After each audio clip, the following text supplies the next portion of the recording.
Fala galera, meu nome é Lion Lopes, esse é o canal SL e está começando mais um Papo Legal.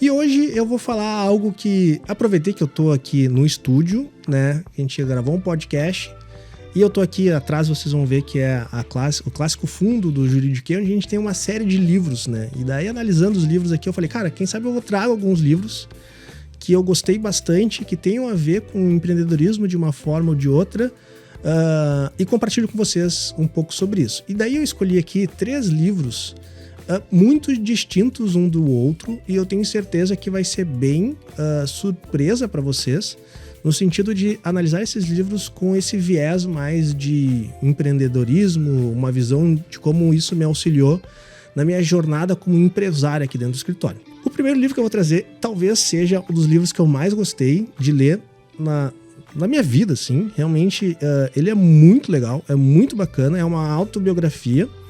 E foi daqueles livros que eu demorei muito tempo para terminar ele, porque vai chegando no final e tu não quer terminar o livro, e daí tu fica, né, arrastando a leitura justamente para não acabar. E é de um cara que eu passei a admirar muito, que é a biografia do André Agassi.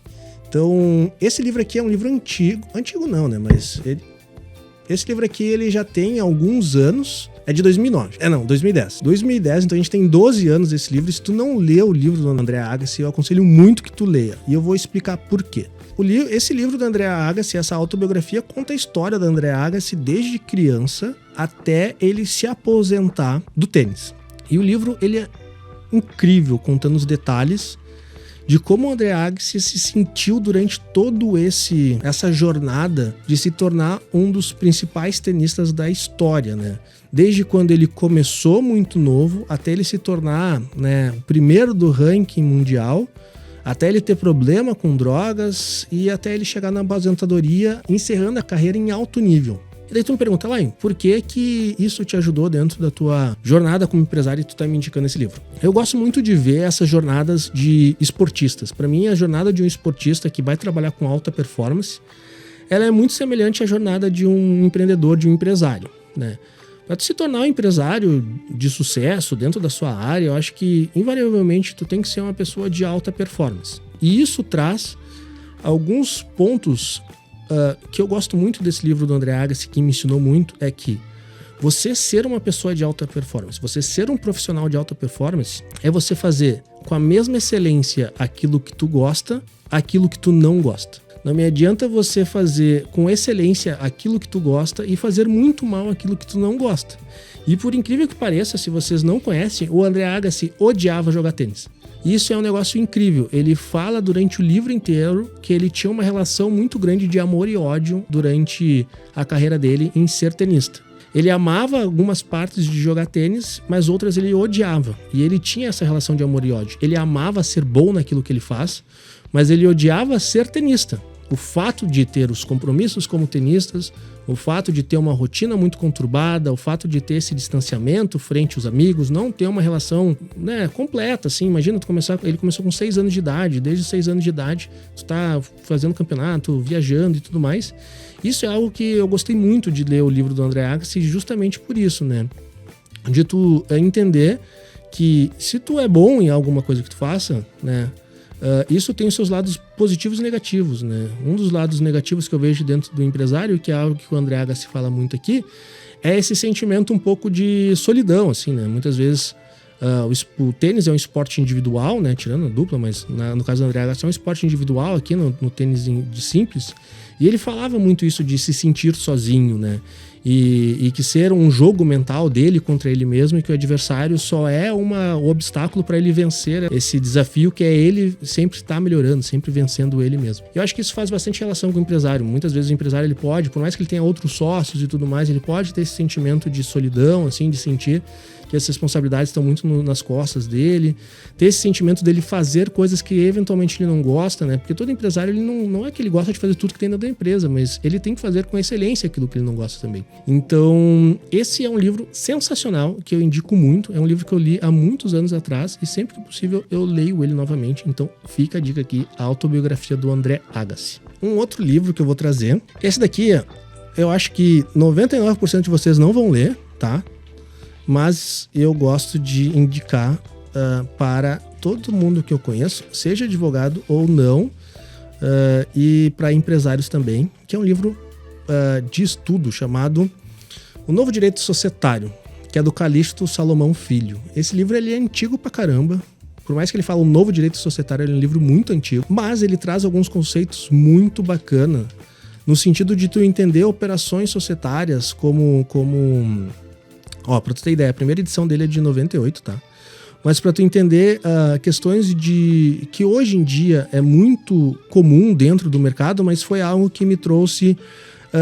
me abriu bastante os olhos quando eu fui trabalhar com direito empresarial há anos atrás, que foi conceitos relacionados à diluição societária, conflitos de interesses em relações societárias, como funcionam os programas de incentivo, como stock option, todas as questões relacionadas também a acordo de acionista. Então, cara, isso daqui é um livro que ele é muito técnico, ele é muito bacana, mas mesmo que você não seja advogado, que você seja empresário, eu tenho certeza que se tu ler esse livro aqui, eu aposto isso. É um livro curtinho, pessoal. Ele é bem pequenininho, tá? Isso aqui tu lê em, sei lá, um final de semana. E eu aposto que se tu, empresário, ler esse livro, tu vai dar de pau em 98% dos advogados que tem dentro do mercado. Eu não tenho dúvida nenhuma. Eu acho que a grande maioria dos advogados que fazem bobagem deveriam ter lido esse livro, que não fariam tanta merda. Então, assim, sem dúvida nenhuma, cara, mesmo você sendo empresário, vale a pena ler esse livro. Tu vai aprender muito, vai ser muito bacana. E eu falo que todo empresário ele tem que ter uma noção societária muito boa, porque a gente tá falando de equity e o cara tem que entender como que é o jogo de equity e como funcionam as operações. E esse é um livro de uma leitura clara, extremamente técnico, mas de uma leitura clara, uma leitura muito boa, assim, fluida.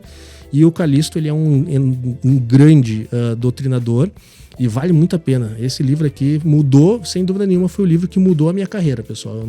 Eu devo muito do que eu sou de advogado hoje graças a esse livrinho pequeno aqui, que mudou a carreira, mudou a minha vida bastante, tá?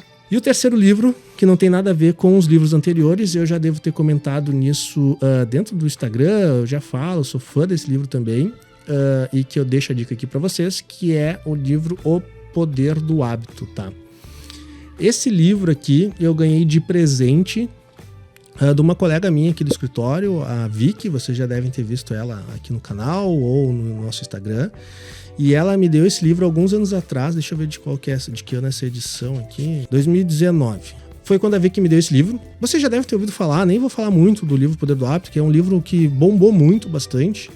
Mas ele é interessante para tu compreender, daí na visão do empresário, assim, né? Da minha visão como empreendedor, como empresário.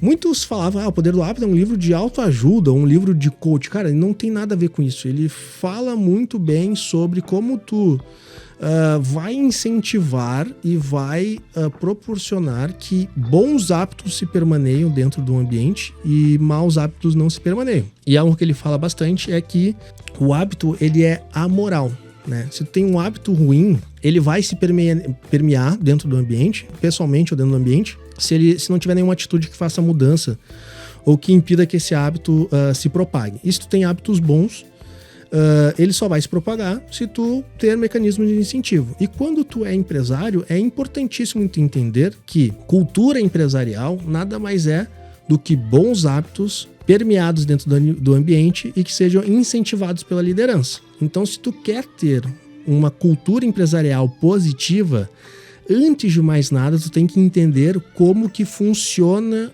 um hábito pessoal, como que tu vai implementar um novo hábito para dentro do teu time. E esse livro, sem dúvida nenhuma, me auxiliou muito dentro dessa jornada de como criar uma cultura dentro do escritório do Silva Lopes, entender o que são hábitos negativos, o que são hábitos positivos e como que eu posso influenciar hábitos positivos para ter uma cultura positiva dentro do escritório. Então, muitas vezes, se você é empresário e está tendo aí dificuldade na tua cultura empresarial, o teu ambiente empresarial meio tóxico, não consigo mudar isso, talvez tu tenha que ler esse livro para entender como que tu possa fazer uma mudança de hábito das pessoas. Cultura nada mais é do que hábito coletivo. Então, os hábitos de todo mundo é o que vai formar uma cultura. O meu amigo Juliano Mulick fala, né, que cultura é aquilo que o funcionário faz quando a liderança não está vendo. E o que é mais que tu faz sem perceber do que um hábito? Então, esse livro me auxiliou bastante, indico para vocês essa leitura, é um baita livro, é muito bom, a leitura é leve também, muito bacana. Foi esse mais um livro que eu indiquei aqui, que eu separei. Então são 3 livros bem diferentes, tá? Mas eu tenho certeza que são livros que vocês vão gostar muito de ler. São livros que me auxiliaram muito e tem o potencial de auxiliar vocês também. Então é isso, pessoal. Essas foram as minhas dicas de leitura aqui dentro do Papo Legal. Acho que eu nunca tinha feito uma dica de leitura aqui dentro do Papo Legal. Então comenta aí embaixo. Já leu esses livros? Gostou desses livros? Não gostou? Achou legal dar dicas assim de livros, né? Se daqui a pouco filme, seriado, alguma coisa nesse sentido, comenta aqui embaixo se tu acha bacana. Nos vemos no próximo episódio. Comente aqui embaixo, deixe seu curtir, se inscreva no canal e